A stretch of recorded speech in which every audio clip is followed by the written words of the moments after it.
주님 뜻대로 살기로 했네. 주님 뜻대로 살기로 했네.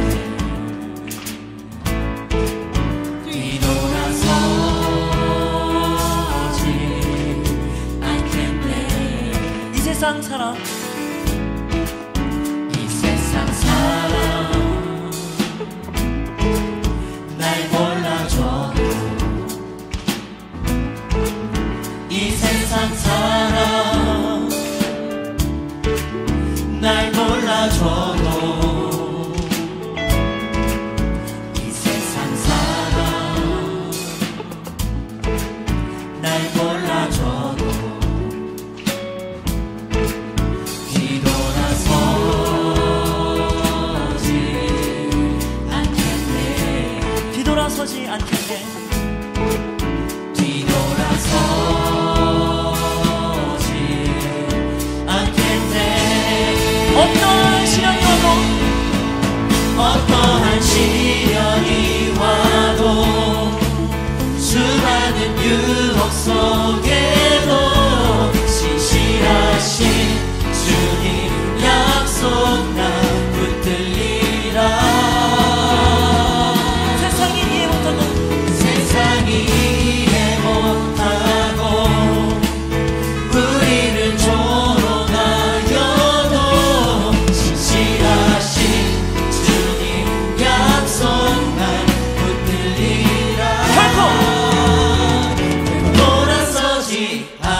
주시옵소서.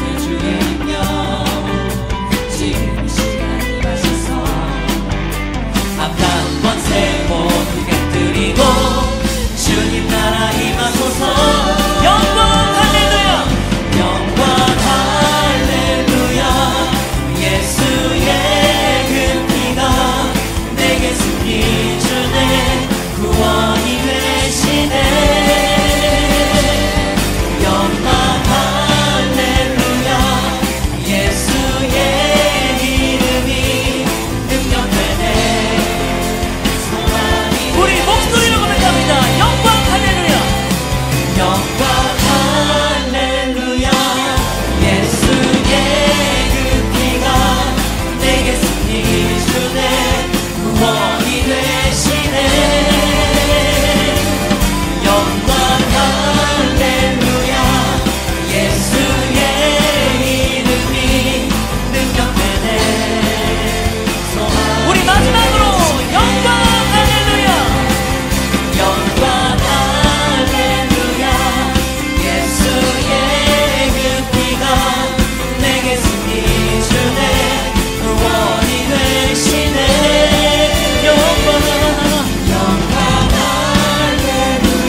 자리에 앉아서 찬양하시겠습니다.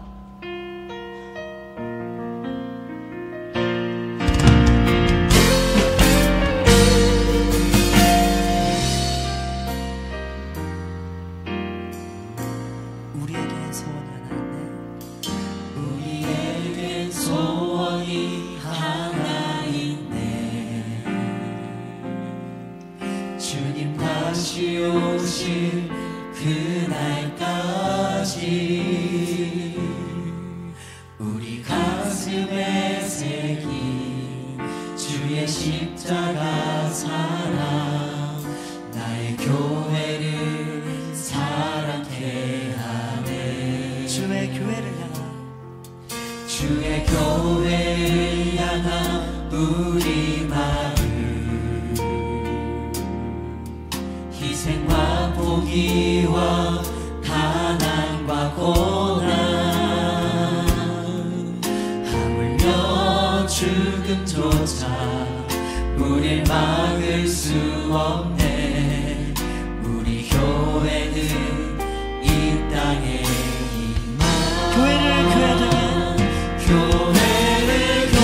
교회되게 예배되게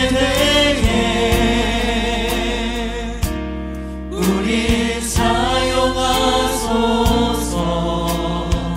진정한 부흥의 날 오늘 임하도록 우리 사용하소서.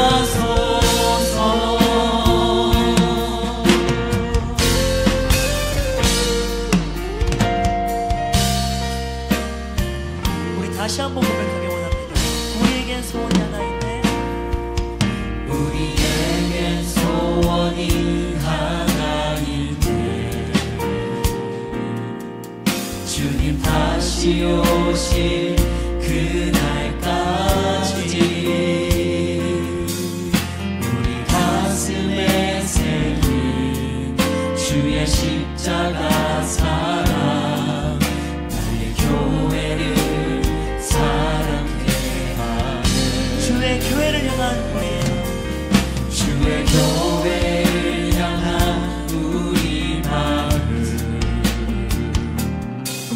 희생과 포기와 가난과 고난, 죽음조차 우리를 막을 수 없습니다.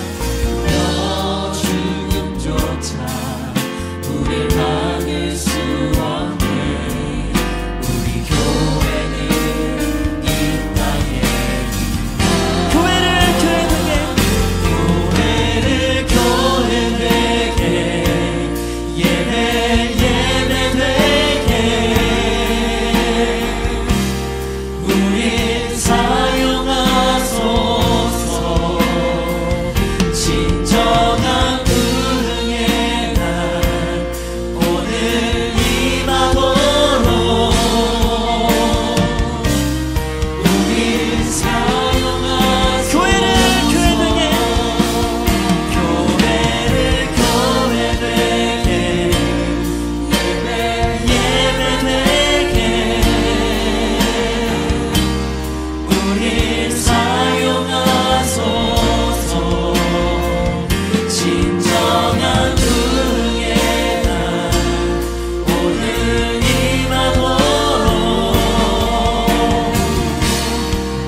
우리를 사용하소서. 성령 안에 예배하겠습니다. 성령 안에 예배하리라. 자유의 마음으로 사랑으로 사역을 하겠습니다. 사랑으로 사역하리. 교회는 생명일 줄 믿습니다. 교회는 생명이니 교회를 교회되게 교회를 교회되게 예배 예배되게 우리 사용하소서. 진정한 분의 날 오늘 임함으로 우리 사용 우리 두 손 높이 들고 전심을 다해서 교회를 교회되게 교회되게 예배 예배되게 우리 사용하소서. 진정한 분의 날 오늘 임하도록 우리 사용하소서. 아멘. 저희 예일교회가 주님의 마음으로 세상을 변화시킬 수 있도록 역사해 주시옵소서. 세상의 빛과 소금이 될 수 있도록 임해 주시옵소서. 오늘 임해 주실 주님께 통성으로 기도합니다. 주여, 주여. 할렐루야. 우리의 힘과 능력이 되시고 위로자 되시는 하나님께 존귀와 영광을 올려드립니다. 지난 한 주간 각자의 자리에서 최선을 다해 삶을 살아내고 주일을 맞아 변함없이 예배의 자리로 불러주시어 주님의 전에 성도들이 함께 모여 주님을 기뻐 찬양하고 기도하며 말씀을 듣도록 인도하심을 감사합니다. 예배의 주인 되신 주님만 홀로 영광받아 주옵소서. 하나님의 은혜로 구원받은 성도가 저마다 맡겨진 삶을 열심히 살아내고 기쁨과 감사로 주님 앞에 서야 하지만 우리의 마음이 온전하게 떳떳하지 못함을 용서하여 주옵소서. 하나님을 의지하며 살아간다 고백하면서도 나의 생각과 염려 속에 세상의 방법만을 찾고 주님의 뜻과 방법을 구하는 일에 열심을 다하지 못하였음을 용서하여 주옵소서. 기도에 무릎을 꿇지 못하고 말씀을 온전히 따라 살지 못하는 우리를 긍휼히 여기시고 용서하여 주옵소서. 하나님, 주님의 은혜 가운데 모든 교육기관 여름 사역이 끝났습니다. 그 안에서 받은 은혜와 감동으로 다음 세대의 믿음이 자라게 하시고 그들이 교회와 나라를 이끌어갈 믿음의 사람이 되게 하옵소서. 미래를 꿈꾸게 하옵소서. 하나님 나라 비전을 품고 자라가는 다음 세대를 축복하옵소서. 주님, 이번 주 토요일 회복 캠프를 시작으로 양육과 훈련, 가을 사역이 시작됩니다. 첫 시간부터 성령님 함께 하시어 회복 캠프에 참석하는 성도들 모두가 성령의 만지심으로 삶과 신앙이 회복되게 하시고 하나님께 영광 돌리며 이후의 모든 훈련 과정에 어려움이 없게 하여 주옵소서. 훈련을 받는 성도들에게 성장의 기쁨이 있게 하시고 성령의 능력과 삶의 변화를 체험하고 하나님의 제자된 삶을 살아가도록 모든 순간에 성령님 함께하여 주옵소서. 가을 사역에도 하나님께서 기름 부으사 복음의 절대 능력으로 사명 감당하며 영혼들을 구원하며 우리 교회가 제자 삼는 세계 비전을 이루어가게 하옵소서. 성도들 모두가 같은 비전 안에서 같은 말, 같은 마음, 같은 뜻을 행하며 같은 열매를 맺게 하옵소서. 마지막 시대의 마지막 주자로 귀하게 쓰임받게 하옵소서. 필리핀으로 파송되어 사역하고 있는 이상은, 김지연, 정용준 선교사가 성령의 능력으로 주어진 사역들을 온전히 감당하게 하여 영혼을 구원하게 하옵소서. 영력과 체력을 넘치도록 채우시어 지치지 않게 하여 주옵소서. 이 시간 우리에게 말씀 전해주실 목사님께 능력을 더하여 주옵소서. 언제나 성령님께서 함께 하시어 모든 삶과 사역 가운데 승리케 하옵소서. 진리의 영을 부어주시어 성도들을 바른 길로 인도하게 하시고 하나님이 허락하신 비전을 감당하기에 부족함이 없게 하옵소서. 모든 필요를 채우시고 돕는 동역자들을 허락하옵소서. 오늘도 말씀을 전하실 때 영력을 더하셔서 말씀의 능력이 나타나게 하시고 그 말씀으로 듣는 성도들이 주님의 임재를 느끼며 말씀 앞에 순종하고 결단하게 하옵소서. 영적 회복이 일어나게 하시고 육신의 병이 치유되게 하옵소서. 넘치는 은혜를 경험케 하옵소서. 카리스 찬양팀과 할렐루야 성가대의 찬양을 기뻐 받아 주시옵소서. 교회와 예배를 위해 헌신하고 수고하는 모든 손길들을 축복하여 주시고 예배의 자리에 참석한 모든 성도들에게 큰 은혜를 내려 주옵소서. 모든 예배 가운데 하나님만 홀로 영광 받으시기 원하오며 존귀하신 예수님의 이름으로 기도합니다. 아멘.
장 22절에서 28절의 말씀.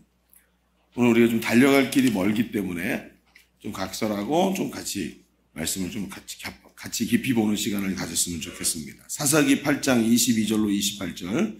우리 한 절씩 같이 교독하겠습니다. 그때 이스라엘 사람들이 기드온에게 이르되 당신이 우리를 미디안의 손에서 구원하였으니 당신과 당신의 아들과 당신의 손자가 우리를 다스리소서 하는지라.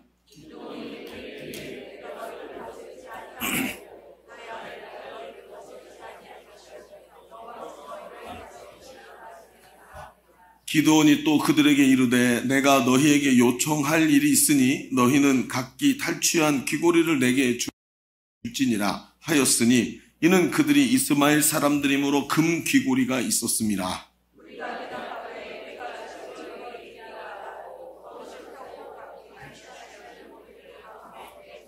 기드온이 요청한 금 귀고리의 무게가 금 1700세겔이요 그 외에 또 초승달 장식들과 폐물과 미디안 왕들이 입었던 자색 의복과 또 그 외에 그들의 낙타의 목에 둘렸던 사슬이었더라.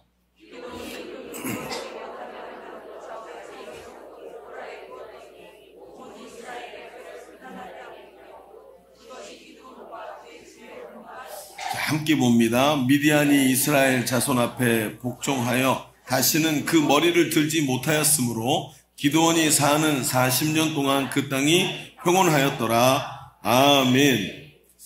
여러분, 이런 말이 있습니다. 공격보다 방어가 몇 배나 어렵다. 여러분, 이런 말 들어보신 적 있습니까? 여러분, 공격은 뭐죠? 상대방의 약점을 파서 하나를 파고 들어가서 그 약점을 집요하게 때리는 겁니다. 그래서 복싱을 할 때 보면 그 복싱을 하는 상대편 선수의 영상을 보면서 이 친구의 약점이 뭔가를 자꾸 파악을 해요. 그래서 내가 어떻게 이 친구를 공격하면 내가 이길 수 있다. 그래서 공격은 말이죠. 상대의 약점을 파고 들어가는 겁니다. 그런데 방어는 뭐죠? 수비는 나의 모든 약점을 찾아내서 강화시키지 않으면 수비가 안 되는 거예요. 방어가 되려면 약점을 강화시켜서 다 막아내야 됩니다. 그러니까 이런 의미로 말하자면 우리가 자주 말하는 승리라는 것보다 이미 얻은 승리를 지켜내는 것이 몇 배나 어렵다는 것을 우리는 금방 알 수 있습니다. 사람이 잘 되는 것보다, 안 되던 사람이 잘 되는 것보다 잘 되는 사람이 계속 잘 되도록 만들어가는 것이 훨씬 어렵다는 것입니다. 여러분, 두날개 교회 핵심 중에 오늘 복음을 전하고 복음을 누리는 것이 사명이고 그것이 사명자고 그것이 일꾼이지요. 그런데 오늘 복음을 듣고 복음을 전하는 그런 사명자의 삶을, 승리자의 삶을 지켜내고 내가 끝까지 승리자로 남는 것이 복음을 받아들이고 오늘 잘 되는 것보다도 더 중요하더라는 거예요.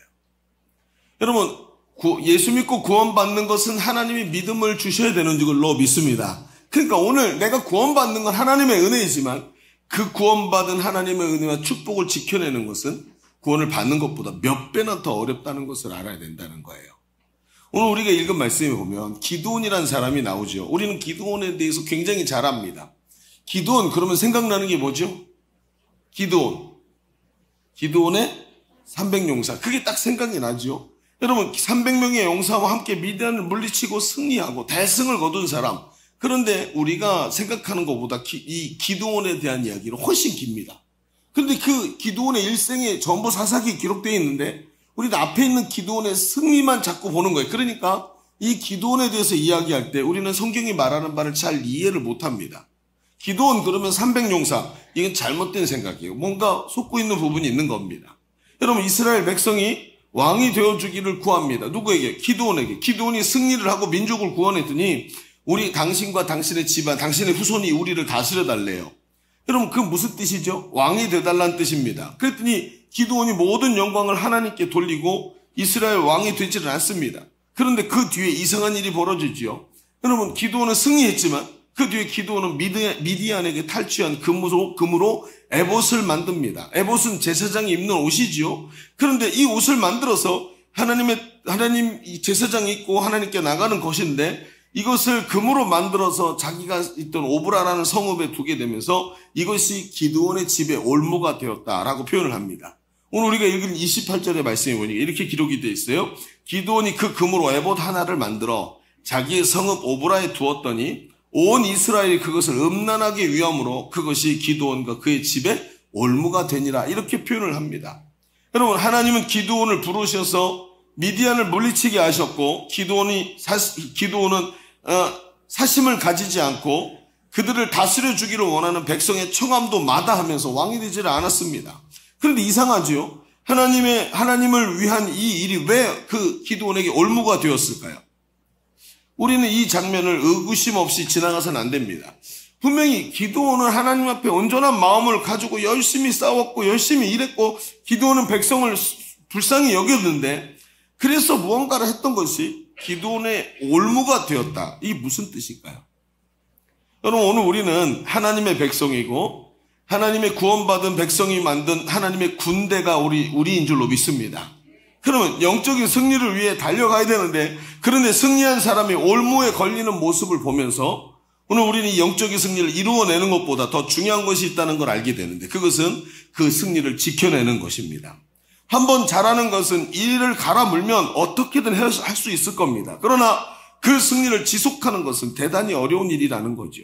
그래서 기드온의 이런 아쉬운 모습을 우리가 보면서 어떻게 한 번의 승리가 아니라 흔들리지 않는 견고함을 가지고 계속해서 승리하는 사람으로 서게 될지 오늘 우리가 보는 질문은 바로 이것입니다.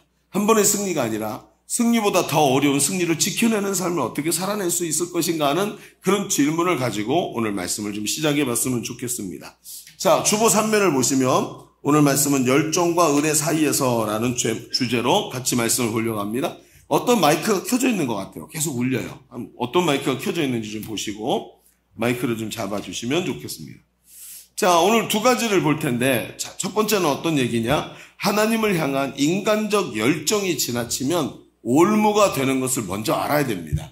자, 오늘은 말씀이 어려워요. 제가 처음부터 시작을 합시다. 어려운 얘기입니다. 그래서 그냥 들리는 대로 들으면 안 들립니다. 나중에 중간에 반드시 놓치십니다. 오늘 일부 예배 성도들이 앞에 고생을 하셨다는 거 아셔야 돼요. 오늘 말씀을 듣다가 이게 내가 여기까지밖에 안 되나 이런 생각이 드실 수도 있어요. 왜냐하면 집중력이 없으면 오늘 말씀 중간에 놓칩니다. 잘 들으시려고 노력해야 됩니다. 자, 가만히 들어봅시다. 하나님을 향한 인간적 열정이라 그랬습니다. 이것이 지나치면 올무가 되는 걸 알아야 된다. 자, 오늘 본문은 사사기에서 기드온의 말년, 기드온이 300용사로 승리하는 장면이 아니라 뒤에 말년을 기술하고 있습니다. 우리가 잘 알고 있듯이 기드온은 하나님의 명령으로 이스라엘의 사사로 부르심을 받았고 그 사명을 잘 감당했습니다.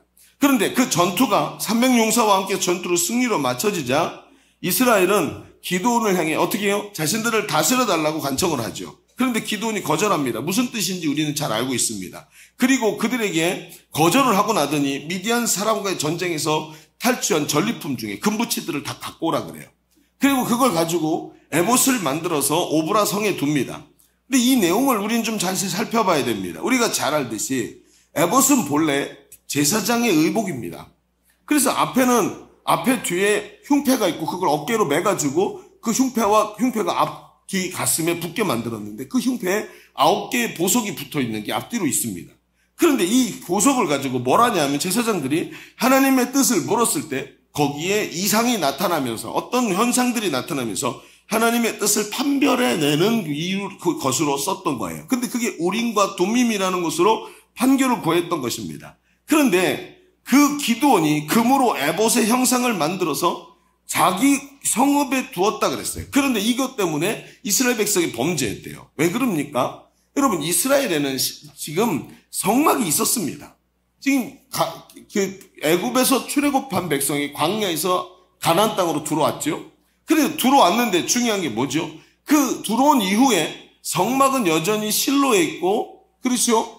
그 성막에서 하나님께 집중하고 하나님께 제사를 드려야 되는데 이스라엘 백성이 이제 잘 알아요. 사사기의 특징이 뭡니까? 사사가 나타나면 하나님의 뜻이 드러나고 사사에게 순종하고 함께하면서 이스라엘이 승리합니다. 그런데 사사가 사라지고 나면 이스라엘 백성이 믿음을 잃고 곤두박질 치고 엉뚱한 짓을 하다가 하나님께 혼나고 이런 일들이 계속 반복이 되는 거예요. 그러니까 이스라엘 백성이 어떻게 합니까? 우리가 왕이 필요하다는 거예요. 왕이 되어달라고 하는 정도로 하나님 뭔가 뚜렷한 게 있어야 되는 거지요. 그러니까 지금 기드온이 뭐를 해요? 하나님의 거룩한 임재의 상징이고 거룩한 제사장의 상징인 에봇을 금으로 만들어서 이게 하나님의 상징, 임재를 상징하는 것이라고 느끼게 만든 거예요. 그런데 성경에 하나님 어떻게 하셨습니까? 그 어떤 형상도 만들지 말라 하셨죠. 왜요? 하나님께 직접 나가야 되는데 눈으로 보이는 가시적 종교를 만들게 되면 그때부터 우상 숭배의 길로 빠져들게 되기 때문에. 그래서 하나님은 그걸 못하게 하셨는데 기드온이 오히려 어떻게 해요? 자기에게 있는 이 민족을 사랑하는 마음, 어떻게든 하나님께 한 걸음 더 가까이 오게 만들려는 마음으로 이걸 만든 게 기드온의 집에 올무가 되었다는 거예요. 그런데 이제 여러분 잘 들어야 됩니다. 이건 표면적 이유입니다. 여러분, 기드온의 실수가 여기서 우리가 발견이 되지요. 그가 실수한 게 뭡니까? 분명히 하나님의 백성에 대한 사랑과 연민이었어요. 이스라엘이 두려워하고 마음이 허전해하니까 하나님의 임재의 상징이었던 그 에봇, 그 흉패, 그것으로 하나님이 여기 이상을 나타내시고 하나님의 뜻을 드러내 주시니까 그것으로 마음의 안위를 얻게 만들려고 가시적인 종교심을 자꾸 일으키게 만드는 실수를 저지른 겁니다. 여러분, 기드온이 가지고 있던 사명이 뭐지요? 기드온의 사명이 뭡니까? 두 날개를 날아오르는 사명이 아닙니다. 기드온의 사명은 달랐죠? 그게 뭘까요? 기드온의 사명은 너 큰 용사여 였습니다. 기드온은 지금 미디안과 싸워서 승리하는 존재로 역할을 받았어요. 자기 역할을 완수했으면 하나님께 감사해야 되는데 자기 역할을 넘어서 인간적 연민, 인간적인 어떤 무엇인가를 더 하려고 하면서 그때부터 문제가 생기는 거예요. 제가 말입니다. 부모로 살면서 부모가 하나님이 자식을 내 자식이라고 생각하면 그때부터 실수가 일어나더라고요. 부모가 자식을 향한 사랑이 한도 없고 끝이 없기 때문에 부모가 자식을 사랑할 때 하나님이 내게 맡겨주신 한도 이상으로 사랑하면 그때부터 자식을 망치더라고요. 그럼 중요한 게 있습니다. 내 자식이 이기 이전에 하나님의 일꾼인 걸 알아야 합니다. 아멘이십니까? 자식을 향한 더 큰 사랑, 여러분 이런 건 존재하지 않아요. 나는 인간이기 때문에 죄인이에요. 내가 더 사랑하려고 애쓸수록 내 죄성의 계기가 넘어간다는 걸 아셔야 돼요. 하나님께 맡기시기를 바랍니다. 자녀 문제만큼은 더 심각한 겁니다, 여러분. 그래서 가족을 하나님보다 더 사랑하면 반드시 우상숭배가 나오는 거예요. 자신의 역할을 넘어서 자기 인간적 열정으로 그 사람들을 더 사랑하려고 하니까 그때부터 자기가 생각지도 못한 일들이 벌어진 겁니다. 자, 그런데 앞에 제가 뭐라 그랬죠? 이건 겉으로 보이는 거라 그랬죠. 그 속으로 들어가면 생각지도 못한 뱀 한 마리가 그 속에 또아리를 틀고 앉아있는 게 보입니다. 뭐가 있을까요? 자, 요 내용들을 제가 지금부터 이야기를 해드릴 테니까 이야기를 잘 들어보십시오. 자, 이스라엘 백성이 기드온의 인도를 따라 300용사가 이제 미디안 적장들을 물리치고 미디안을 다 물리쳤습니다. 거기서 어떤 일이 벌어지냐면 미디안 적장 이 장수였던 세바와 살문나, 그들의 왕이죠. 세바와 살문나를 이제 산채로 잡아옵니다. 그랬더니 기드온이 어떻게 하냐면 그들을 처형을 하는데 어떻게 처형하려고 하냐면 칼도 제대로 들 줄 모르는 자기 아들 여델이라는 아들에게 그 적장들을 죽이게 명령을 하는 거예요. 이 아이가 소년이에요. 사람을 죽여본 적도 없어요. 그런데 그 아이가 칼을 주니까 덜덜 떨면서 죽이질 못하는 거예요. 그래갖고 오늘 우리가 읽은 말씀에도 나오지만 이 적장 이 세바와 살문나가 차라리 네가 우리를 죽여라 이렇게 얘기를 할 정도로.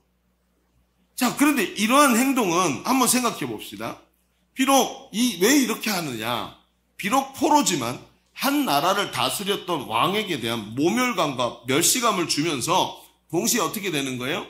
만일 이렇게 죽이게 되면 이 백성들이, 미디안 백성이 그걸 보면서 아이고 우리가 졌구나, 모욕을 당했구나, 이제 끝났구나, 이걸 빨리 깨닫게 만드는 거예요. 이게 굉장히 중요합니다. 지금도 여러분 저 일본 사람들한테 그런 얘기 하죠. 일본 천황이 자기가 전쟁에서 졌다고 말하면서 미국이 동등한 지위를 준 게 문제였다고. 사람들이 보는 앞에서 천황을, 메가더 장군 앞에서 무릎을 딱 꿇렸으면 일본이 완전히 다른 나라가 됐을 거라 그러잖아요. 그걸 보여줘야 되는데 안 보여준 게 문제였다고. 그러니까 자기들이, 독일 사람들은 어떻게 해요? 자기들이 과오를 저질렀고 전쟁의 참상을 우리가 만들었다고 그러는데 이 사람들은 그렇게 말하지 않는 거예요. 졌다는 걸 인정을 못하게 하니까, 인정을 해주지 않았으니까. 그러니까 이 적장을 죽이는 이유는 그겁니다. 또 한 가지, 이 여델이라는 자기 아들을 통해 죽이려고 했던 이유가 뭘까요?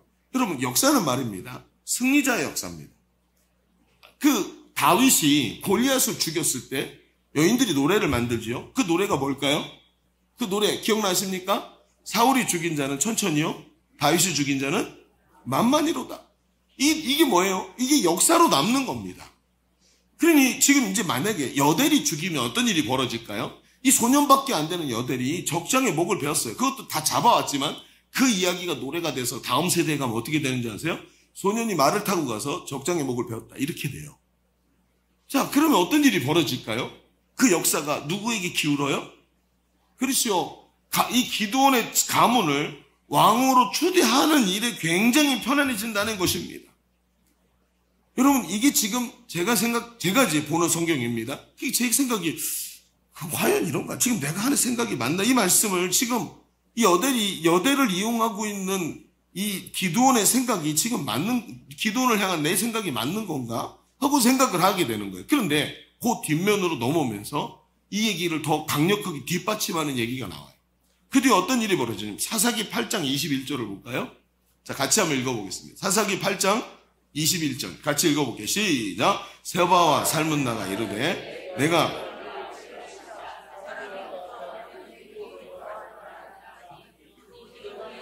세바와 살문나를 죽이고 낙타목에 있던 초승달 장식들을 떼어서 가지니라. 아멘. 자, 뭐 했대요? 이 세바와 살문나를 이제 기드온이 죽이죠.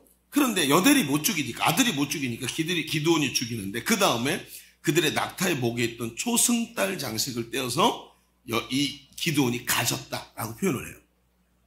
8장 26절에도 이런 구절이 있습니다. 기드온이 요청한 금 귀고리와 무게가 금 1700세겔이요. 그 외에 또 초승달 장식 또 나왔죠. 초승달 장식과 패물과 미디안 왕들이 입었던 왕의 옷, 자색 빨간색 옷, 왕의 옷과 그 외에 그들의 낙타, 왕의 낙타의 목에 들렸던 사슬 또 나와요.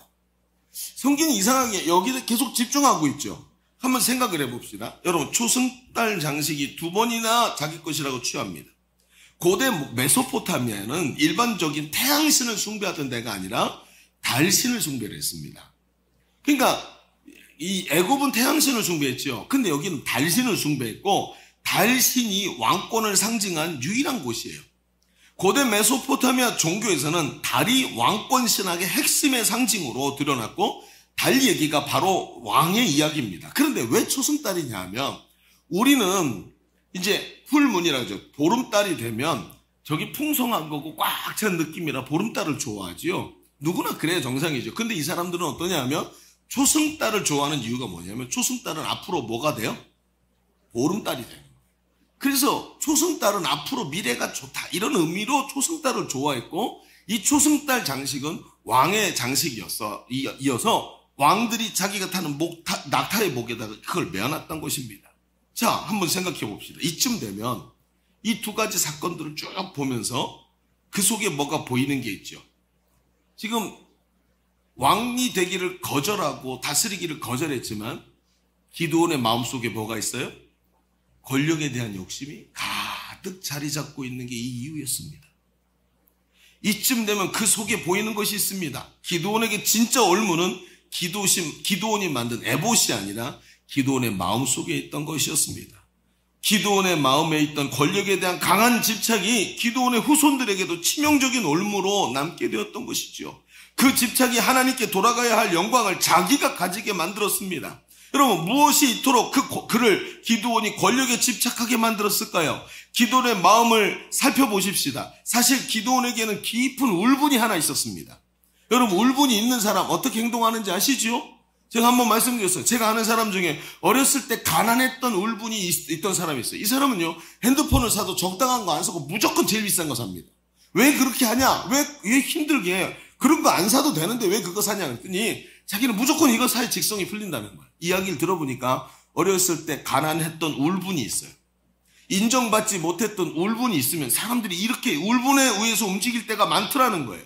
그는 미디안에게 빼앗긴 것이 두려워서 숨어서 포도주 틀에서 타작을 하던 사람입니다. 자기는 어떤 사람입니까? 걸출한 므낫세 집 중에 태어난 걸출한 가문 출신이에요. 그런데 하나님이 그를 부르실 때 그가 뭐라고 대답했습니까? 주여, 내가 무엇으로 이스라엘을 구원하리이까? 사사기 6장 15절에 보니까 이렇게 말해요. 보소서, 나는 나의 집은 므낫세 중에 지극히 약하고 나는 아버지 집에서 가장 작은 자니이다. 여러분, 그런 게 아닙니다. 므낫세는 걸출한 핵심적인 집안이고 그 중에서 기드온은 대단한 용사로 하나님 부름을 받았어요. 너 큰 용사 기드온아, 이게 하나님이 기드온을 부르던 목소리였습니다. 그렇지만 기드온은 자기 처지를 비관합니다. 하나님 보십시오, 이스라엘은 힘이 없고 나는 그 중에서 가장 힘이 없습니다 라고 비관적으로 자기 스스로를 바라봅니다. 자존감이 바닥에 꽝 쳐진 사람입니다. 하나님은 기드온을 하나님이 함께 하시는 일꾼으로 부르지만, 하나님이 함께 하셔서 능력 있는 일꾼이라고 부르지만, 기드온은 자기 힘을 의지하기 시작합니다. 내 처지를 보십시오. 내가 과연 하나님 말씀한 그 사람입니까? 저는 이렇게 못났고 나는 이렇게 힘이 없습니다 하면서 자존감이 박약한 상태에 있습니다. 그렇습니다. 기드온이 가지고 있던 권력에 대한 강한 집착은 반대로 가지고 있던 빈약한 자존감이라는 울분 속에서 나오는 것이었습니다. 나는 작은 자라고 하면서 무너져 있는 비굴한 자신의 모습이 이제는 반대로 승리자가 되고 힘을 가지게 되니까 힘과 권력에 대한 집착으로 변질되어 버립니다. 이 힘을 잊어버리면 다시 옛날로 돌아갈 것 같고, 이렇게 칭찬받던 나의 삶을 놓쳐버리면 다시 옛날에 그 별거 아닌 비루한 삶으로 돌아갈 것 같고, 돈을 벌었는데 하나님이 축복하셔서 돈을 좀 주니까 이 돈이 꼭 나의 인생을 바꾼 것 같아서 이 돈을 잊어버리면, 더 많은 돈을 벌지 않으면 옛날같이 별 볼 일 없는 인생으로 돌아갈까봐 하나님 주신 축복을 내 손가락 사이에 끼고 꽉 거머쥐기 시작합니다. 어떻게든 조금이라도 더 칭찬받고, 어떻게 해서든 조금이라도 인정도 더 받고, 어떻게든 돈을 조금이라도 더 많이 가지려고 하는 그런 모습으로 변질되고 맙니다. 이것이 그 기드온 속에 또아리를 틀고 있던 뱀의 모습이었습니다. 그래서 겉으로 하나님께 영광을 돌리는 모습이지만 교묘하게 권력에 집착하고, 겉으로 나는 절대로 왕이 되지 않겠다고 말했지만 자기 자식대의 왕권에 오를 수 있는 기반을 마련하고 있는 기드온의 모습이 보이는 거예요. 기드온이 300명을 데리고 승리하는 건 서론에 불과한 겁니다. 우리가 성경을 읽을 때 자세히 봐야 되는 게 이런 거예요. 여러분, 오늘 우리의 삶을 집중해서 비춰보아야 할 부분이 여기입니다. 빈약한 자존감에서 나오는 문제들이 우리의 삶에 너무나도 많은 문제를 발생시키기 때문에 그렇습니다. 우리는 이 빈약한 자존감을 채우기 위해서 인생을 투자합니다. 기드온처럼 권력을 가지려고 애쓰고, 어떤 사람은 돈을 가지려고 애씁니다. 어떤 사람은 행복한 가정을 가지고 싶다는 집착에 빠져서 살아갑니다. 어떤 사람은 자식의 성공에 목을 걸고 살아갑니다. 왜 그럴까요? 자기 과거에 이것에 대한 빈약한 자기 자신의 상실감 때문에 낮아진 자존감, 그 상처로 인해서 거기 내동댕이 쳐져 있었기 때문에 그런 것입니다. 그 부분을 채우기 위해서 그것을 얻으려고 집착하고 모든 방법을 동원해서라도 그것을 얻으려고 애를 씁니다. 얻지 못하면 내가 가장 두려워한 그 존재, 쓸모없는 존재가 될까, 인정받지 못하는 존재가 될까 봐 부르르 떨면서 무엇이든지 해보려고 몸부림을 치지만, 이런 동기에서 시작된 것들은 계속해서 그 마음의 올무가 된다는 것을 알아야 합니다. 성공한 사업가가 되고 싶으십니까? 내 마음속에 올무가 있으면 성공한 사업가가 아니라 남들에게 인정을 받으려고 바락바락 애를 쓰는 사람이 돼서 결국엔 그 올무에 걸리게 됩니다. 그냥 마음에 동하는 대로 움직이는 사람이 돼버린다는 거예요. 여러분, 회복 캠프를 해본 말입니다.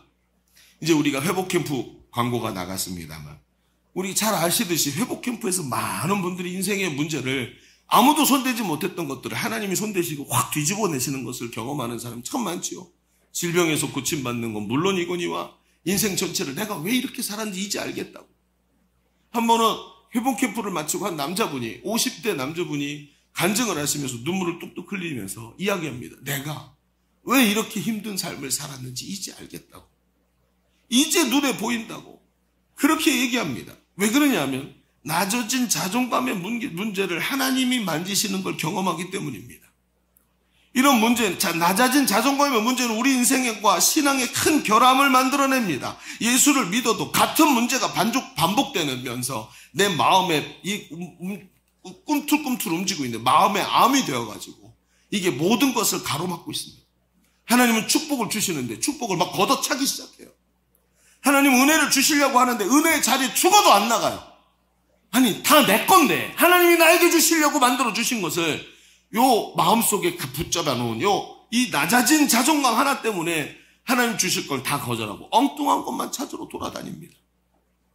세상의 권력, 돈, 나의 마음을 채워줄 것도 그거 하나님이 이 모든 것이 너에게 있어야 할 줄을 너희 천부께서 하시느니라 성경에 말하고 있지 않습니까? 그리하면 이 모든 것을 너에게 더하시리라. 하나님 주시기로 약속하신 것들, 그거 이미 다 내 삶으로 들어오고 있는데 내 마음에 붙어있는 이 낮아진 자존감 때문에 그걸 거절하고 오히려 구덩이를 파서 그 모든 걸 구덩이에다 쳐놓고 있는 모습이 우리의 삶 속에 있는 거예요. 그런데 회복 캠프에서 이 문제를 주님이 해결하시는 것을 보게 됩니다.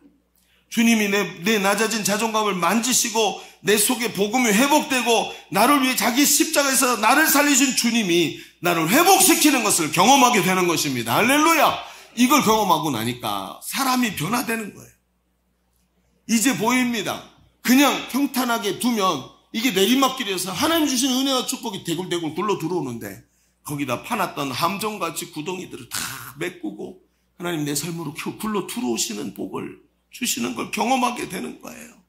여러분, 복음은 이미 예수 그리스도의 승리인 줄로 믿습니다. 내가 노력해서 얻는 게 아닙니다. 승리는 승리자이신 예수님이 내 안에 들어오시면 일어나는 거예요. 얻으려고 노력해서 되는 것이 아니라 우리 안에 하나님 나라가 시작되게 하시는 그 예수님의 십자가가 우리 안에 들어오면 그다음부터 주님의 승리가 내 승리가 되는 줄로 믿습니다. 노력해서 되는 게 아니란 말입니다. 복음이 가진 승리가 내 인간적 약점을 덮는 도구나 인간적 보상 심리를 채우는 것이 되기 시작하면 에봇이 우상이 된 것과 같이 오늘 하나님의 은혜는 제쳐두고 그것이 내 마음의 올무가 된다는 것을 알아야 됩니다. 더 열심히 기도하지 않으면 안 돼. 여러분, 열심히 기도하는 건 하나님이 주실 때 되는 겁니다. 더 노력해서 얻는 것이 아니라 하나님 자녀의 축복으로 얻는 것입니다. 그래서 오늘 우리에게 주신 그 복음을 누리라고 말을 하는 거예요. 여러분, 오늘도 이 올무가 풀어지기를 주의 이름으로 축원합니다.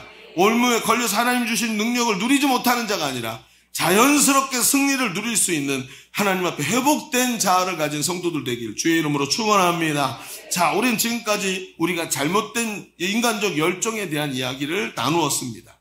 기드온은 하나님 앞에서 자신의 임무를 잘 알고 있었습니다. 그러나 지나치게 사람의 만족에만 치우치다가 자기가 해야 될 일들을 넘어서 금 에봇을 만들어 백성이 우상숭배하게 만든 사람이었던 것이지요. 그렇습니다. 우리가 가진 인격적, 인간적 열정, 그리고 그 금으로 만든 에봇으로 그것을 만들듯이 자신을 드러내려는 열정과 자기 안에 채워지지 않은 낮아진 자존감을 채우려는 몸부림으로 우리의 삶을 망치는 자가 돼서는 안 된다는 것입니다. 자, 그렇다면 이제 우리는 한 가지 문제를 조금 더 깊이 봐야 됩니다. 왜냐하면 이 말씀을 제가 준비를 하면서 저 스스로가 문제에 직면했어요. 저 강승신 목사가요. 왜냐하면 이게 맞는 것 같은데, 왜냐하면 주석책을 아무리 찾아봐도 이런 얘기는 써있지가 않아요. 내가 지금 잘못 본 건가? 분명히 지금 말씀은 그렇게 얘기를 하는데 어떤 주석이나 어떤 학자도 제가 말한 이야기를 하지 않고 있는 거예요. 이상하다. 이게 분명히 맞는 것 같은데 하면서 하다가 무슨 생각이 들었냐 하면 기드온의 이상한 행동에 집중하고 있구나, 내가. 이게 하나님은 과오를 찾아내서 이렇게 하면 안 돼. 이걸 말씀하고 싶은 분이 아니거든요. 성경은 항상 하나님 너를 사랑하셔. 이게 성경의 핵심이고, 성경 말씀은 우리를 안 돼 라고 말하는 것이 아니라 이렇게 사는 게 옳은 거야 라고 말씀하실 텐데, 이 말씀이 설교가 내가 지금 옳은 방법으로 이야기를 펼쳐나가고 있다 하더라도 여기는 정말 심각한 문제가 있는 거예요. 왜냐하면 하나님의 뜻과 은혜를 향해 나가지 않고 지금 부정적인 얘기를 계속 끌고 나가고 있기 때문에 하나님은 분명히 이런 얘기를 하시려고 이걸 기록해 놓은 게 아니신데 왜 내가 지금 여기 집중하고 있지? 이런 생각이 드는 거예요. 말씀을 준비하면서. 그럼 뭔가 잘못됐구나. 여러분 실제로 그래요. 이 기도를 계속 찾아가잖아요. 우리에게 더 실망을 줍니다. 이 정도가 아니에요. 사사기 9장에 가면 어떤 일이 벌어지냐면 기드온이 처첩을 많이 둬요. 이게 아내도 있지만 첩도 둬가지고 아들만 70명을 낳습니다. 딸까지 합치면 2배라고 생각해도 140명이죠. 처첩을 많이 둬서 아들을 70명을 둬요. 세상 왕들의 모습이 그대로 나타납니다. 그러니까 분명히 이 얘기는 기드온의 마음을 내가 잘못 들여다본 건 아닌데 그 아들 중에 심지어 어떤 일이 벌어지냐면 아비멜렉이라는 아들이 있는데 이 아버지가 죽자 아버지가 쌓아놓은 권력을 이 아비멜렉이 자기가 장악하려고 그래요. 그래서 어떻게 하냐면 악한 마음을 품고 불안당들을 돈 주고 사서 하루 만에 자기 형제들을 다 죽여버립니다. 70명. 자기 혼자 남도록. 그렇죠. 여러분 나라가 만들어지지도 않았는데 권력 암투가 생겨가지고 완전히 형제의 난이 일어난 거예요. 자기 형제들을 싹 죽여버립니다. 그리고 불법으로 이스라엘을 자기가 왕이 돼서 다스리다가 자기도 저주스럽게 죽임을 당하고 이스라엘은 또 혼란에 빠집니다. 자, 이걸 어떡하죠? 아니 이걸 설교라고 말할 수가 없는 거예요. 하나님 말씀이 이렇게 전해지면 안 되는 건데 어찌 이런 유감스러운 모습을 우리에게 계속 보여주시는 걸까? 그렇다면 이건 뭔가 다른 게 있는 거예요. 여기까지 얘기하면 설교론으로 반쪽짜리밖에 안 되는 겁니다. 그럼 무슨 얘기를 하고 싶으신 걸까요? 하나님은. 자, 오늘 여기서 두 번째 이야기를 좀 해봅시다. 두 번째 이야기, 은혜를 베푸시는 하나님의 마음에 집중해야 됩니다. 놓친 게 이겁니다. 무슨 얘기일까요? 자, 가만히 들어보세요. 앞에서도 언급했듯이 우리는 오늘 본문은 사사기 8장을 읽고 있는데 기드온의 모습이 9장에 가서는 더 실망스러운 모습이고 기드온의 가문 자체가 그렇게 무너진다 그랬죠. 그런데 우리 이 장면에서 생각해야 될 것이 있습니다. 하나님은 이것을 어떻게 평가하고 계실까? 자, 하나님의 마음에 집중하라 그랬죠. 자, 그러면 이 장면을 하나님은 어떻게 평가하고 계시는 거예요? 이걸 모르고 내 생각대로 막 말해서는 안 되지 않습니까? 너무나도 실망스러운 모습이지만 하나님은 이 일을 어떻게 평가하시는지를 보자는 거예요. 그래서 히브리서 11장 32절의 말씀을 우리가 좀 보겠습니다. 32절 33절 같이 읽어볼까요? 자, 시작. 내가 무슨 말을 더하리요? 기드온, 입다, 다윗 및 사무엘과 선지자들의 일을 말하려면 내게 시간이 부족하리로다. 그들은 믿음으로 나라들을 이기기도 하며 의를 행하기도 하며 약속을 받기도 하며 사자들의 입을 막기도 하며. 자, 보십시다. 여기 이 사람들이 누구예요? 히브리서 11장은 믿음장이죠. 믿음으로 하나님을 기쁘시게 한 사람들의 명단이 나오는데 거기에 기드온이 나왔어요. 그 기드온의 이야기가 33절에 그들은 믿음으로 나라를 이기기도 하며 믿음의 사람이라고 평가를 하는. 이상하지요. 여러분 생각해 봅시다. 히브리서의 평가는 오늘 우리의 설교와는 아주 다른 평가를 하고 있는, 엄청난 평가를 합니다. 기드온이 믿음으로 하나님을 기쁘시게 한 사람의 반열에 올라 있습니다. 왜 이런 평가를 할까요? 그것은 무엇에 집중하고 계시느냐를 보는 게 중요하다는 거예요. 하나님은 지금 기드온의 어떤 부분을 보고 지금 계시는지 봐야 됩니다. 자, 히브리서의 내용을 보십시다. 히브리서 11장의 내용, 사람들은 곤두박질 치고 쓰러지고 넘어지는 장면이 너무나 많은데 그 중에서 하나님이 집중하는 모습이 보여요. 자, 이제 하나씩 히브리서를 보겠습니다. 히브리서 11장 7절. 자, 보여주세요. 보세요. 제가 읽을 테니까 눈으로 따라오십시오. 믿음으로 노아는 아직 보지 않은 일에 경고하심을 받아 경외함으로 방주를 준비하여 그의 집을 구원하였으니 이로 말미암아 세상을 정죄하고 믿음을 따르는 의의 상속자가 되었느니라. 여러분, 노아 얘기를 하는 거죠. 근데 노아는 어떤 사람이죠? 노아는 다른 면으로 보면 의인이었고 믿음으로 방주를 지었지만 그는 실수를 해서 가정을 파탄으로 이끈 사람입니다. 여러분, 노아가 땅에 내려와서 그가 방주 사건 이후에 포도원을 만들지요. 그리고 포도가 많으니까 포도주를 만듭니다. 그리고 그걸 먹고 술 취해가지고 하체를 드러나고 잠을 잡니다. 아들이 그걸 보고 아버지를 핀잔을 했다고 일어나가지고 그 이야기를 듣고 화가 머리끝까지 나갔고 그 아들의 손주를 저주를 해버려요. 그 저주가 그에게 그대로 가버립니다. 여러분, 그 뒤에 어떤 일이 벌어집니까? 어마어마한 일들이 벌어지고 가정이 파탄이 나고 그리고 하나님이 그 아버지의 저주가 그대로 그 가정에 흘러내려가게 됩니다. 여러분, 과연 지금 노아가 이런 칭찬을 받을 만한 사람일까요? 히브리서 11장 8절에 보면 아브라함의 얘기가 나옵니다. 8절을 볼까요? 믿음으로 아브라함은 부르심을 받았을 때 순종하여 장래 유업으로 받을 땅에 나갔을 때 갈 바를 알지 못하고 나갔으며. 여러분, 아브라함은 믿음으로 순종해서 하나님의 본토로 친척 아비의 집을 떠나라 할 때 떠났어요. 그렇죠? 그런데 그때부터 문제가 생깁니다. 하나님의 뜻을 순종한 것 같았지만 100% 순종을 못합니다. 마문의 상수리 나무 아래에 서라 그랬더니 그 아래에 있다가 점점 남쪽으로 가다가 애국까지 가서 자기 아내를 빼앗길 뻔합니다. 하나님 앞에서 함께 유업을 받은 아내를 잃어버릴 뻔하는데 왜 그러냐면 이게 내 아내가 너무 예뻐.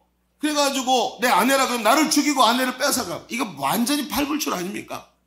이런 못난이 같은 짓을 해가지고 아내를 빼앗길 뻔했는 걸 하나님이 그걸 다시 찾아줍니다. 그런데 한 번 실수는 병까지 상사하라 그래요. 2번이나 똑같은 짓을 합니다. 나중에 그렇죠. 이삭도 똑같은 짓을 합니다. 아버지한테 배워가지고.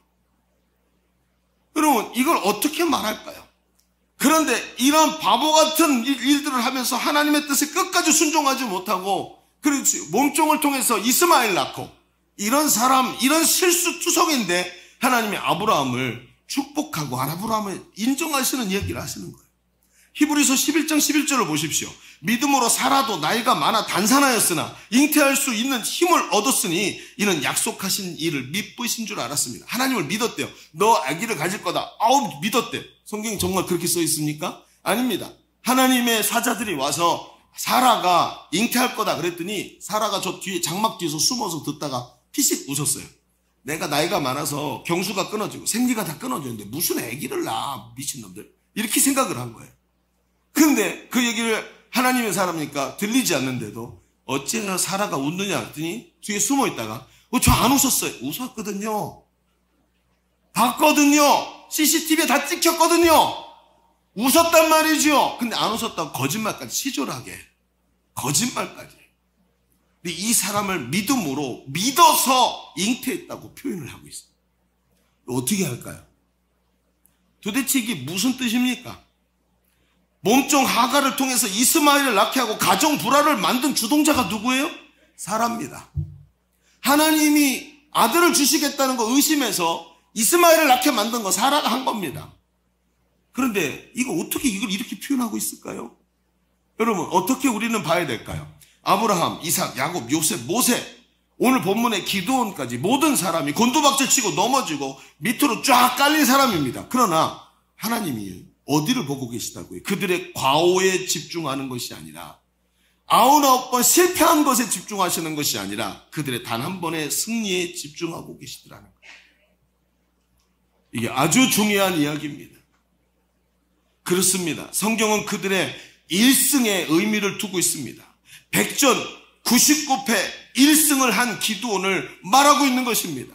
여기서 우리는 그 1승의 의미를 알아야 합니다. 하나님은 99패를 뒤로 하고 그들의 1승을 통해서 일하시는 분이라는 거예요. 인생이 99패 과오로 쓰러지고 넘어지고 그럴 때도 하나님의 은혜가 손을 붙잡아서 99번 넘어진 자를 일으켜서 1승의 자리까지 끌고 가시더라는 것입니다. 이게 오늘 성경이 하는 말 아닙니까? 주님이 어디에 집중하십니까? 그렇게 못나니, 그렇게 쓰러지고, 그렇게 매 뱃속에 쓴뿌리가 가득하고 매일같이 자존감이 낮아가지고 맨날 같이 시궁창에 쓰러지고 넘어지는데도 한 번의 승리에 하나님이 집중하고 계시더라는 거예요. 여러분, 제가 제자대학에서 훈련을 하면서 늘 중요하게 생각하는 것이 큐티입니다. 뭐 큐티 어렵다고. 여러분, 큐티가 왜 어려운지 아십니까? 사람들이 큐티를 하면서 자꾸 정답을 찾으려고 그래요. 그래서 목사님처럼 설교를 하려고 생각을 합니다. 큐티는 그렇게 하는 게 아닙니다. 오늘 하나님이 이 말씀을 가지고 내가 어떻게 하기를 바라실까? 이게 큐티입니다. 그러니까 큐티는 같은 본문을 해도 각자의 삶이 다 다르기 때문에 다른 결론이 나와야 정상이죠. 자, 사랑하라 그랬어요. 저 오늘 사랑하며 살게요. 다 똑같이 사랑하며 산대요. 그건 큐티가 아니죠. 그건 설교입니다. 큐티가 아니고. 그럼 큐티는 어디로 가야 될까요? 누구를 사랑할 거냐는 거예요. 누구를 사랑? 제가 김영일 집사님을 우리 둘이 친해요. 이제부터 안 좋은 얘기를 하려고 그러는 거예요. 오해하시면 안 돼요. 김영일 집사님 저랑 친해요. 근데 제가 김영일 집사님하고 사랑하지 못해요. 내가 어느 날 갑자기 섭섭해서 미워하게 됐어요. 근데 하나님 사랑하래요. 하나님 누구를 사랑할까? 하나님 자꾸 김영일 집사님 얼굴을 딱 떠올려요. 저 사람은 저 안 돼요. 제가 용서할 수가 없어요. 그러니 하나님 계속 말씀하시고 용서하고 사랑하랴. 네가 먼저 찾아가. 미치겠는 거야. 하루 종일 그 말씀 붙잡고 씨름하다가 저녁 때 이모티콘을 보내요. 집사님 잘 지내죠? 갈매기 막 이렇게 해가지고 보내면서 제가 집사님 제가 생각해보니까 하나님 오늘 집사님을 향한 저의 마음을 바꿔주셨어요. 그러면서 스타벅스 쿠폰도 보내고 막 이러면서 화해를 청하는 거예요. 자, 언제 하는 거죠? 오늘 하는 겁니다. 사람들이 이렇게 생각해요. 사랑하라 그러면 지금부터 무조건 우리 아내랑 내 친구처럼 막 사랑해야 된다고 끝까지 사랑해야 된다고 생각해요. 아니에요. 그게 아닙니다. 여러분, 사람이 용서하라 하시는데 용서가 안 되고 헌신하라 하시는데 흉내만 내고 진정한 은혜 점점 이게 힘든 이유가 뭐죠? 여러분, 99패로 일관하는 우리의 삶에 자꾸 100점 100승을 하려고 그랬어요. 큐티는 뭐죠? 큐티의 유효기간은 하루입니다. 하루. 오늘 아침에 큐티하고 받은 은혜로 오늘 하루 순종하는 거예요. 내일은 어떡하지? 그럼 내일 김영희 집사님 내일부터 또 미워하면 될까요? 그건 주께 맡기고 오늘 시키시니까 오늘 해보는 거예요. 어떻게 변화가 일어나나.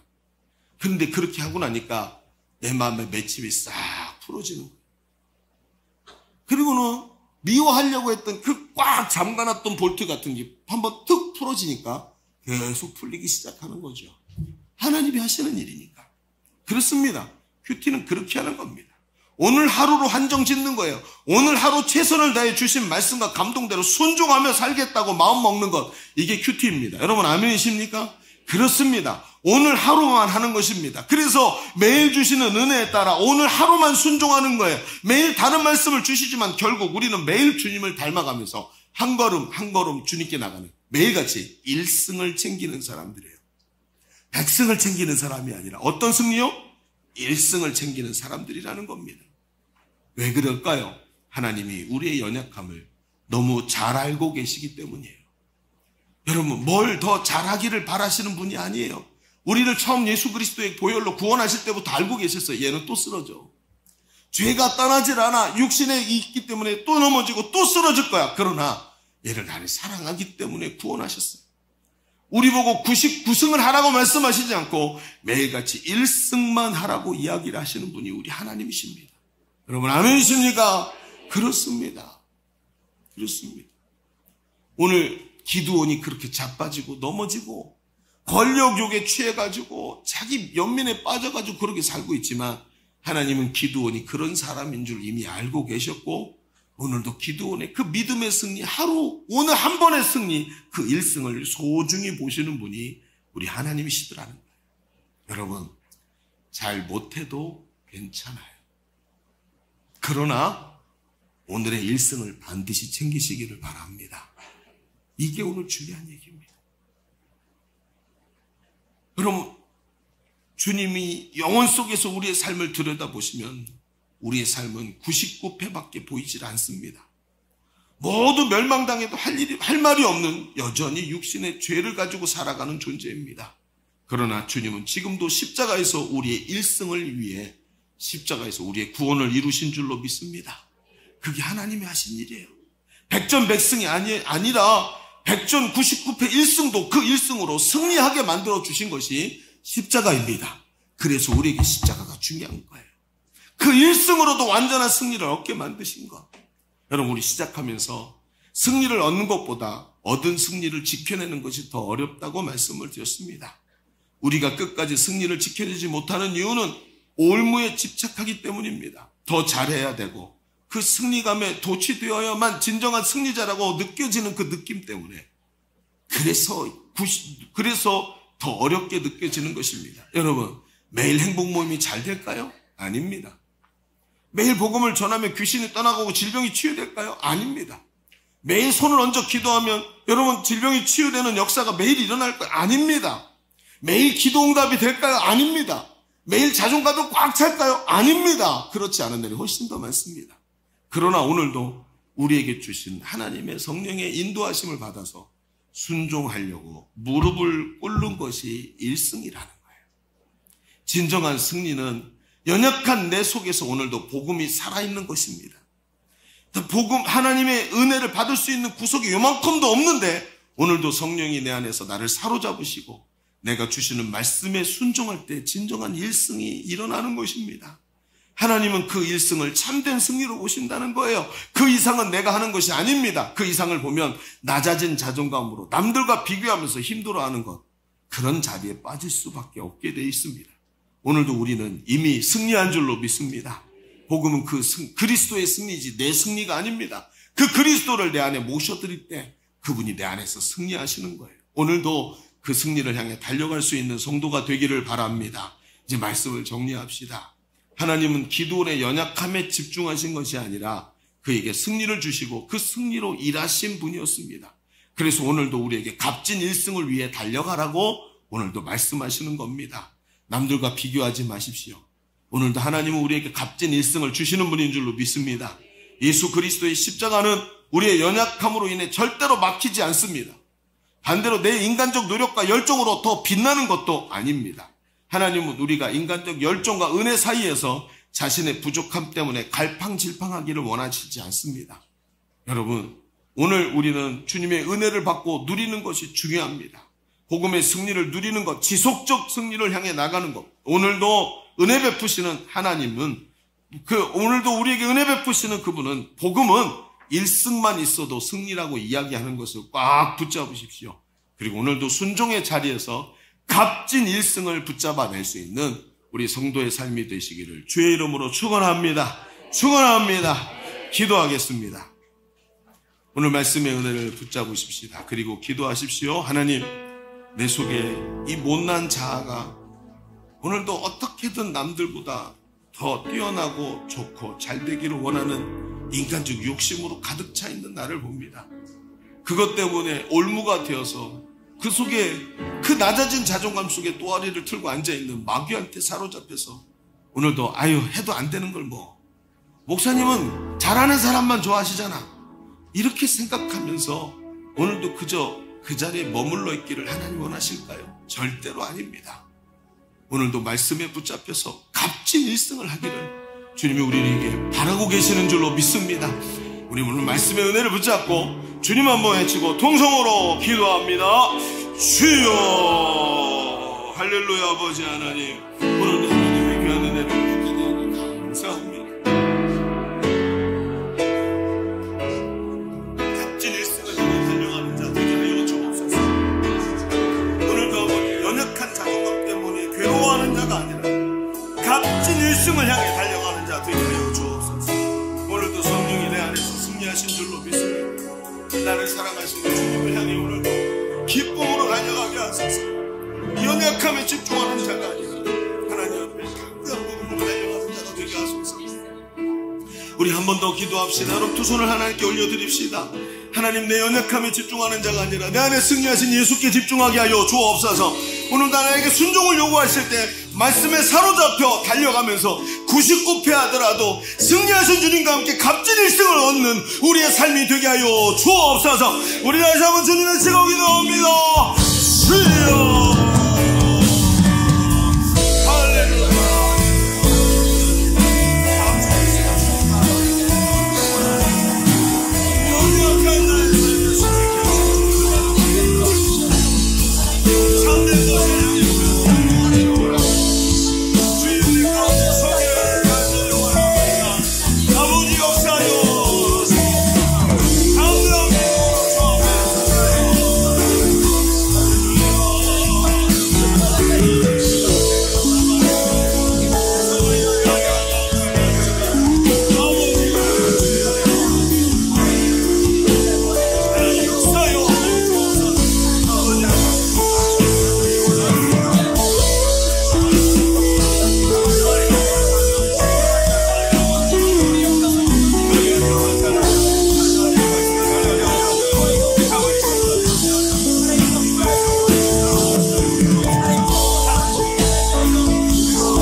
하나님, 우리를 향하신 하나님의 계획이 어찌나 깊으신지요.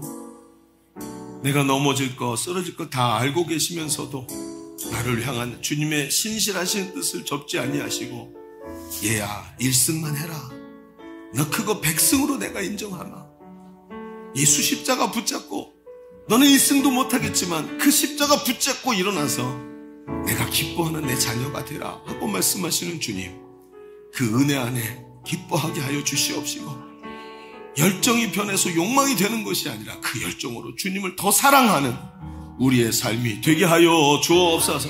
주 안에서 승리한 자녀가 되게 하여 주옵소서. 오늘도 함께 하심을 감사드리며 예수님의 이름으로 기도하옵나이다. 아멘. 우리 하나님께 감사와 영광의 박수 올려드립니다. 아멘. 찬송하면서 준비하신 예물 우리 하나님께 올려드리겠습니다.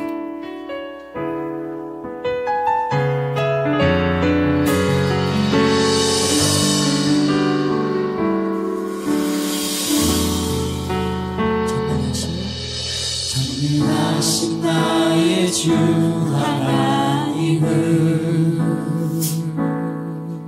능치 못하실 일 전혀 없네. 우리의 모든 간구도, 우리의 모든 생각도, 우리의 모든 꿈과 모든 소망도 신실하신 나의 주 하나님은 우리의 모든 괴로움 바꿀 수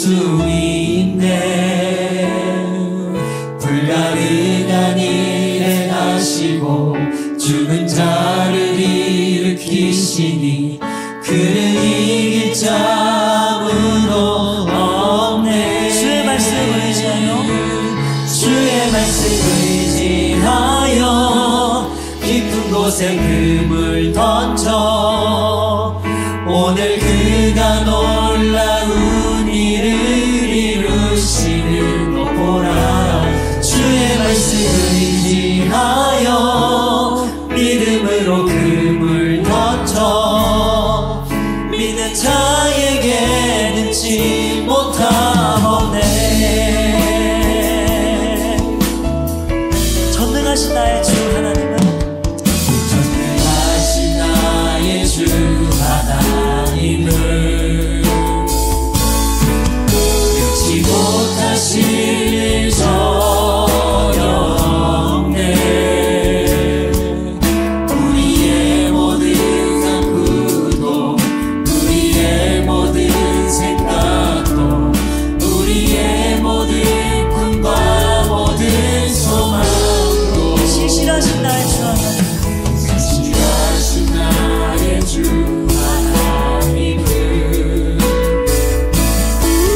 우리의 모든 괴로움 바꿀 수 있네. 불가능한 일 행하시고 죽은 자를 일으키시니 그를 이길 자 아무도 없네. 주의 말씀을 의지하여 주의 말씀 의지하여 깊은 곳에 금을 던져 오늘 그가 놀라운 일을 이루시는 것 보라. 주의 말씀 의지하여 믿음으로 금을 던져 믿는 자에게 능치 못하옵네. 주의 말씀을 의지하여 주의 말씀 의지하여 깊은 곳에 금을 던져 오늘 그가 놀라운 일을 이루시는 것 보라. 주의 말씀 의지하여 믿음으로 금을 던져 믿는 자에게 능치 못하옵네. 믿는 자에게 능치 못함이 없습니다. 믿는 자에게 능치 못하옵네. 아멘. 영광이신 이께 감사의 박수 올려드립니다. 자, 드려진 예물을 위해서 한번 기도하겠습니다. 하나님 감사합니다. 우리의 삶을 하나님이 다 아시고 우리를 주의 뜻 가운데로 부르신 줄로 믿습니다. 연약함에 집중하지 말게 하시고 오늘도 그 귀한 일승을 소중히 보시는 하나님 앞에서 일승을 위해서 달려가는 사람 되게 하여 주옵소서. 오늘도 하나님 앞에 구별하고 하나님 앞에서 정말 마음을 모아서 준비한 예물을 하나님께 올려드립니다. 하나님, 우리의 생명을 담은 예물을 받아 주옵소서. 주의 것 삼으시고 주가 우리 삶 전체의 주인 되셔서 다스리시며 하나님의 뜻이 성취되는 우리의 삶이 되게 하여 주옵소서. 드린 손길을 기억하시고 힘든 가운데도 빈궁한 중에도 하나님께 올려드린 그 손길을 채우셔서 이 마지막 시대에 하나님의 일을 원없이 감당하고도 남을 만큼 많은 것으로 축복하고 채워 주옵소서. 돌아가는 발걸음도 지키시고 한 주간도 주의 은혜 가운데 승리하는 삶이 되도록 주여 역사하여 주옵소서. 용기를 주셔서 양육과 훈련에 도전하게 하여 주시옵시고 하나님, 머물러 있는 자가 아니라 달려가는 자 되게 하여 주옵소서. 오늘도 함께 하신 하나님께 감사드리며 이제는 우리 구주 예수 그리스도의 은혜와 아버지 하나님의 지극하시고 만극하신 사랑하심과 성령님이 내주하시고 교통하시며 함께 하시는 은혜가 오늘 모여 예배하는 모든 성도들 머리 위에, 저들의 삶과 가정 위에, 손으로 하는 일들 위에 주가 피로 값주고 사신 주님의 몸된 교회와 이 교회가 하는 땅끝까지 선교 위에, 그리고 지금도 신음하고 있는 나라와 민족 위에 이제로부터 영원토록 함께 계시기를 간절히 축원하옵나이다. 아멘.